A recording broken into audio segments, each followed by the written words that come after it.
Again, what about that? That's gone the distance. That's a monster. Asia কাপে বড় স্বপ্ন নিয়ে সংযুক্ত আরব আমিরাতের বিমানে উঠলেও নিজেদের দ্বিতীয় ম্যাচে লঙ্কানদের বিপক্ষে বড় হোঁচট খেয়েছে লাল সবুজ প্রতিনিধিরা। ব্যাটিং ও বোলিং দুই বিভাগে বিপর্যস্ত হয়ে এখন আসর থেকে ছিটকে যাওয়ার শঙ্কায় আছে লিটন বাহিনী। এবার এশিয়া কাপ ঘিরে টাইগার ভক্তদের প্রত্যাশা ছিল আকাশচুম্বী। সবার আশা ছিল লিটনের নেতৃত্বে অন্তত সুপার ফোরে পৌঁছাবে লাল সবুজ প্রতিনিধিরা। তার অন্যতম কারণ শেষ 3 সিরিজ ধরেই দারুণ ক্রিকেট খেলেছে টাইগার ক্রিকেটাররা, কিন্তু মূল মঞ্চে গিয়েই যেন খেই হারিয়ে ফেলে সবাই।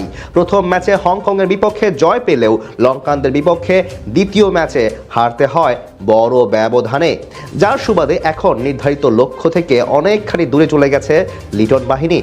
এশিয়ার অন্যতম শক্তিশালী দল এখন আফগানিস্তান। সময়ের সঙ্গে সঙ্গে দারুণ উন্নতি করেছে রাশিদ খানরা। এবার টুর্নামেন্টে এরই মধ্যে প্রথম ম্যাচ জিতে আছে বি গ্রুপের সবার উপরে, কিন্তু নিজেদের দ্বিতীয় ম্যাচে মাঠে নামার আগের দিন পেল বড় দুঃসংবাদ। ইনজুরির কারণে আসর থেকে ছিটকে গেলেন দলের অভিজ্ঞ পেসার নাবিনুল হক। জানা যায় টুর্নামেন্টের আগে থেকেই শোল্ডার ইনজুরির সাথে লড়াই করছিলেন তিনি, তবে ঝুঁকি নিয়ে তাকে স্কোয়াডে রাখে নির্বাচকরা।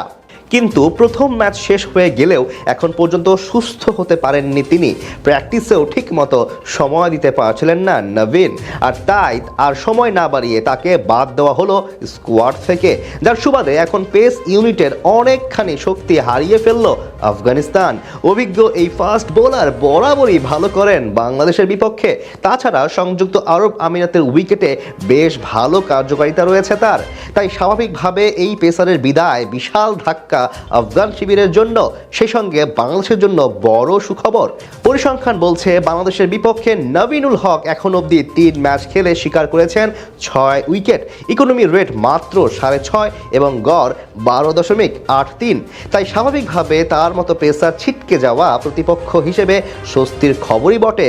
এদিকে নবীনের বদলে আফগানিস্তানি স্কোয়াডে নতুন করে যুক্ত করা হয়েছে তরুণ আব্দুল্লাহ আহমেদ জাইকে।